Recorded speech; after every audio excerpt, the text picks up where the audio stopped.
Madohi families demand land compensation over airport expansion displacement. China invests in new military hospital for Delhi. President launches program to tackle child stunting. Brisbane opens more beds for rough sleepers. Welcome back to RTTL World News. I'm Zeri Madeira.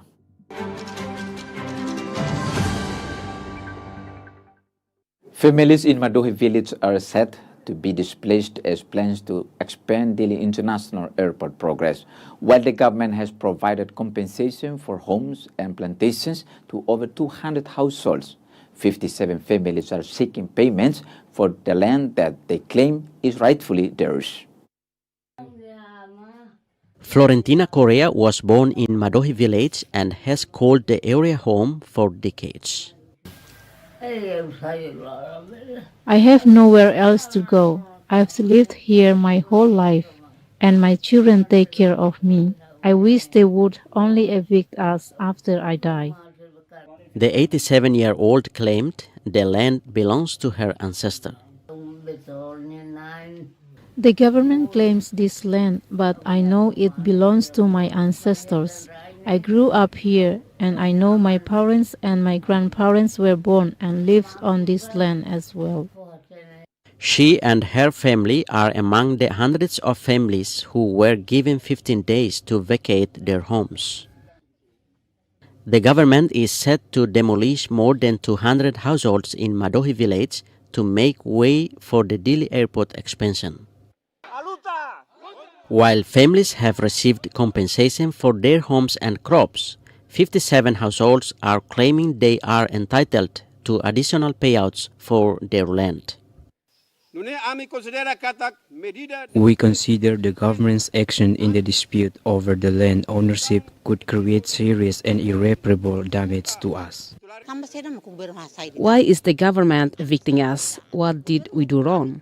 They are the leaders of this country and this land. If they want us to live, they need to give us fair and decent compensation. In the coming days, when the government and Rttl come to evict us, I hope they don't use brutal force to kick us out like animals. They should treat us as humans. Under the government guidelines for the Delhi Airport expansion project, affected property owners receive a maximum of $40 per square meter. The resolution says the state pays $40 per square meter, but why those of us who live on the other side of the area do not get an amount of $40 per square meter for our land? Why? This land is our private property, and now the government wants to take it away. We hold ownership documents from the Indonesian era. We are not satisfied because the government compensated our neighbors, but not us. The land dispute case has been processed in court for over a year, but a settlement is yet to be reached. Residents do not accept the government to compensate just for the crops and houses. The eviction has a huge social impact on their lives, and they cannot continue to live decently because the government does not compensate their lands. The government says it has the money to pay the landowners, but they need to have proven documents. We have the money to compensate them, but there are some decisions made before that. They are not the owners of the land. So if the National Authority for the Aviation make the payment, then we violate the law. With eviction deadlines looming, the 57 families of Madohi are left waiting, caught between the country's rush for development and their own fight for their land rights. Vicky Madeira, Arsenio Suarez, RTTL World News. China is expanding its infrastructure footprint in Delhi. Last week, the Chinese government signed an implementation agreement with Timor-Leste to build a new multi-million-dollar military hospital in the capital. The hospital will provide critical healthcare services to the public and Timorese armed forces. With the stroke of a pen, a new deal is officially locked in to build a new hospital. This new hospital will cost 162 million yuan or approximately 20 million US dollars. This is a significant investment from our friend China, showcasing its solidarity and support for the Timorese people. This support is a follow-up on Timor-Leste and China's new comprehensive strategic partnership. 2 years ago, Prime Minister Sanana Gusmao and President Xi Jinping signed the new partnership in Hangzhou, China. In the new partnership agreement, both governments agreed to strengthen cooperation in industry revitalization, infrastructure development, food self-sufficiency, and livelihood improvement. China and Timor-Leste have entered into a comprehensive strategic partnership, and based on this, we also have deep concerns about the health and the wellness of Timorese people. We would like to make a contribution to this. Last week, the delegation of Chinese consultants visited Dili, presenting the design of the new hospital. From the start of the project, we have good cooperation with the Ministry of Defense Timor-Leste, so our excellent experts are here already for this early stage of design work. They are going to detail design plans, and we are also going to put forward the procedure of the construction and bidding company for this project and the construction work. The 8-story facility will feature modern medical equipment to provide healthcare services to citizens across the country. The hospital will be built behind Timor-Leste's Defense Force headquarters and will span 10,000 square meters. Timor-Leste's Prime Minister Sanana Gusmao thanked the Chinese government for the generous support and commented on the importance of this new facility for Timorese people.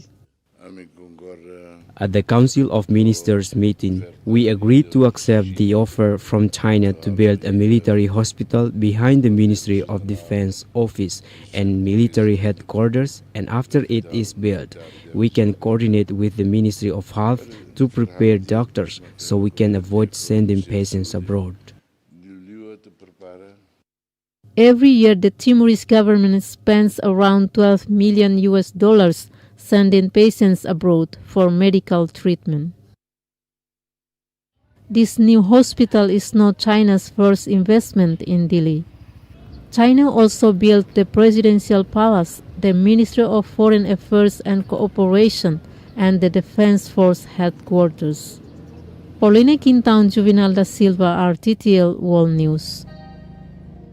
Timor-Leste still experiences some of the highest rates of malnutrition in the world, with almost half of the country's children under 5 years experiencing stunting and 90% suffering from acute malnutrition.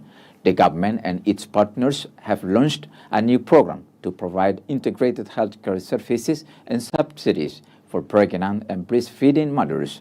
The initiative aims to improve nutrition for mothers and children in Ermera, Covalima, and Oecusi.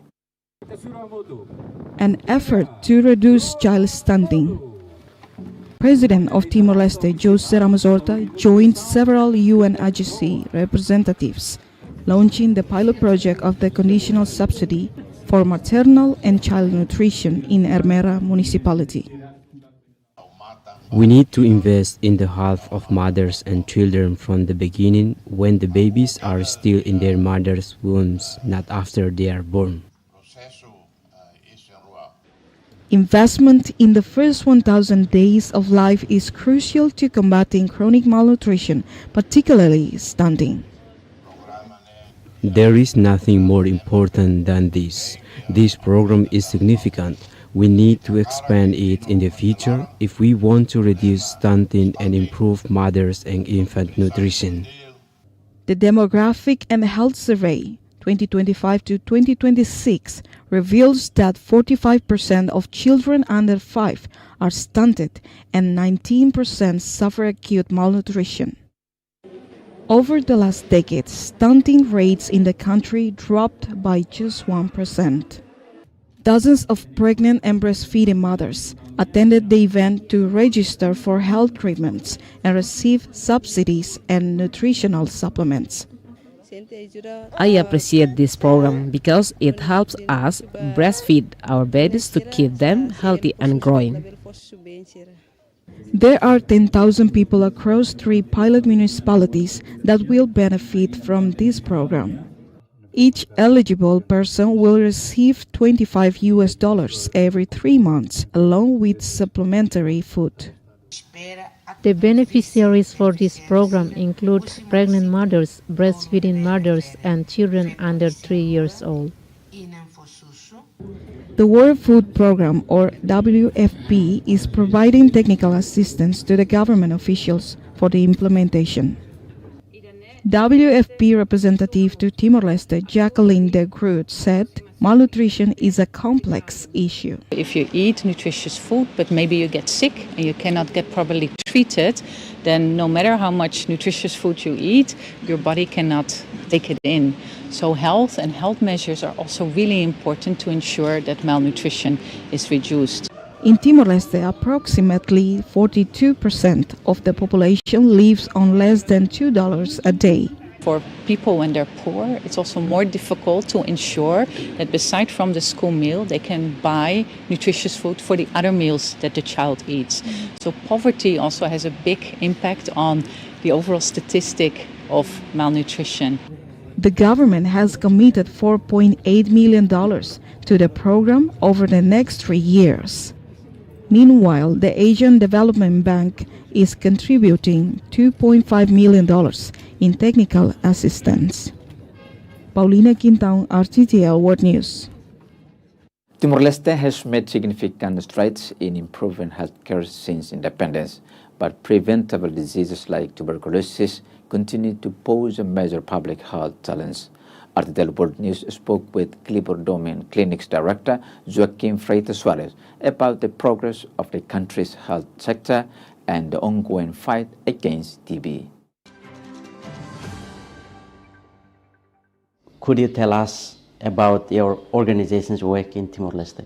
Clipper Domain Foundation is a national NGO working in the health sector and as well as social sector to provide medical service for those people who are really who are affected by disease, especially tuberculosis, disability, mental health. You have closely monitored the health sector for more than 2 decades. What is your assessment on Timor-Leste's development in this sector? We have observed and experienced that in the area of health sectors and social service is still facing a lot of difficulties, challenges in terms of providing good quality health service to our community, especially for those who are really poor, disability and chronic patients in Timor-Leste. Because our mission is relief for those who are sick and disability without discrimination. So we know that Timor-Leste has a lot of priorities to address. But in terms of health service, social service to the most vulnerable people, still very lacking. Timor-Leste has one of the highest tuberculosis or TB burdens in the South Asian region, with an estimated 6,000 cases annually. What are the main factors driving tuberculosis in the country? You know, tuberculosis is what I can say disease of poverty. We have to allocate enough resources to fight against tuberculosis in Timor-Leste, because you probably know that currently for the last many years, I mean more than 15 years, the only funding available to fight against tuberculosis is from Global Fund. Mostly around 80% of the total funding through Ministry of Health is provided by the Global Fund. So that's why we advocate to government that if we really need to reduce the tuberculosis cases in Timor-Leste, we have to invest so that we can end TB by 2030 based on the Sustainable Development Goal that set by the Minister of Health government. So, Director, what are the challenges your organization faces in stopping the spread of TB and increasing treatment success rates? Currently, we don't have enough funding, and that's a big challenge. In the last 3 years, when the government of Korea, through COICA in Timor-Leste, they provide extra funding to Timor-Leste through UN agency and Ministry of Health to do more case detection. And that was very successful because there was enough funding from other bilateral donors to support Ministry of Health to do. And that was the time in the Timor-Leste history, Ministry of Health could detect more than 6,000 new TB cases because of the investment from the COICA. So we are very grateful, and of course the bilateral donors in Timor-Leste that supporting TB program, because that is really important, because tuberculosis is the killer disease that affects and kills so many people every year. Thank you for talking with RTTL News Director. Thank you. You are welcome.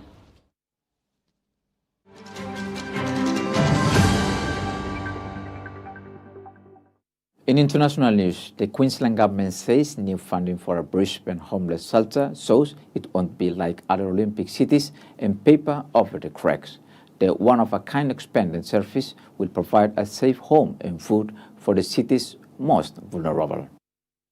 A home for Brisbane's homeless. Night Sanctuary becomes a place when there's nowhere to go, there's somewhere to go. $7 million in state funding will allow Emmanuel City Mission to offer 110 beds for rough sleepers every night. It fills a really important gap for the Queenslanders who, for whatever reason, won't engage with services. The Queenslanders who have been chewed up and spat out by the system. Brisbane does not have anything like this. This is one of a kind. The South Brisbane Centre has been operating a one-night-a-week trial for an average of 30 homeless people. We don't want to be like other Olympic cities where vulnerable people have been bussed out of the middle of town to paper over the cracks. Meantime, the government's dealing with a crisis in jails, with Queensland's prison population on the rise.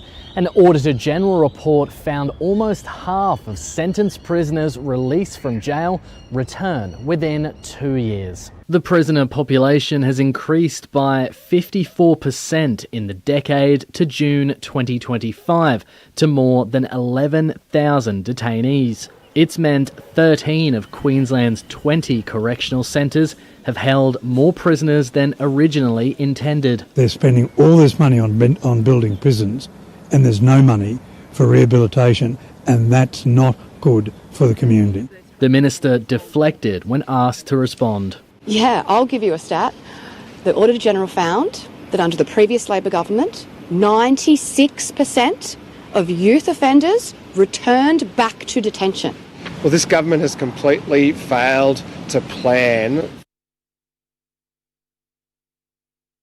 This time last week, ski slopes in New South Wales were covered with more grass than snow.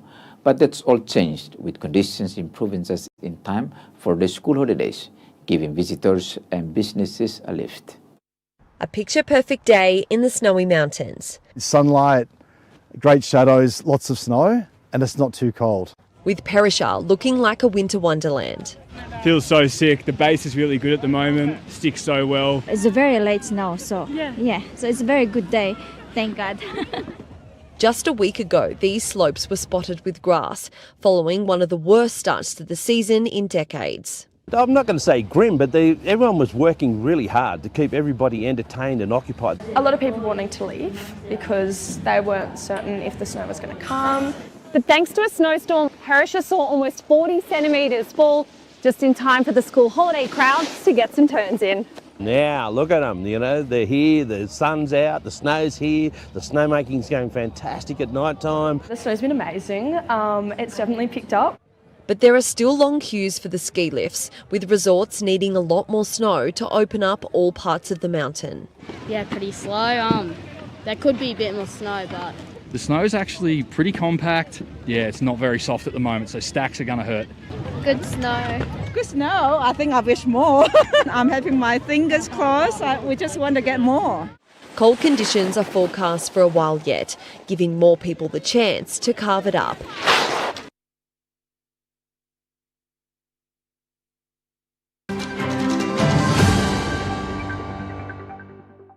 And now tomorrow's weather, starting with Delhi. Rather cloudy with a couple of showers in the afternoon, a top temperature of 31 and a low of 21 degrees.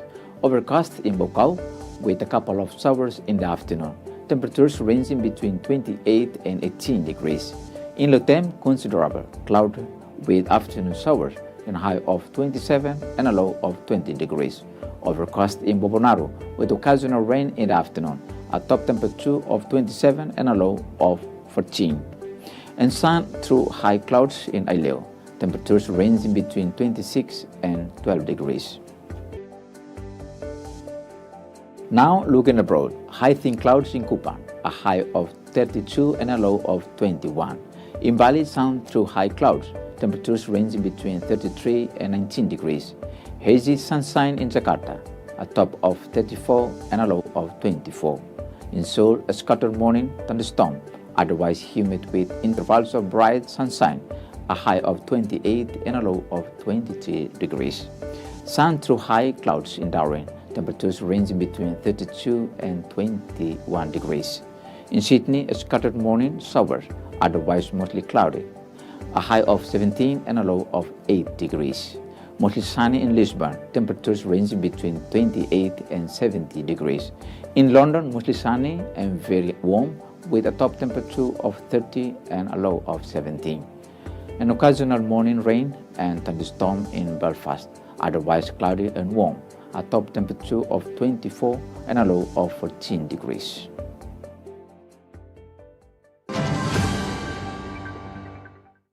Thanks for joining us again on the program. RTTL Report News will be back with more stories on Sunday. Bye for now.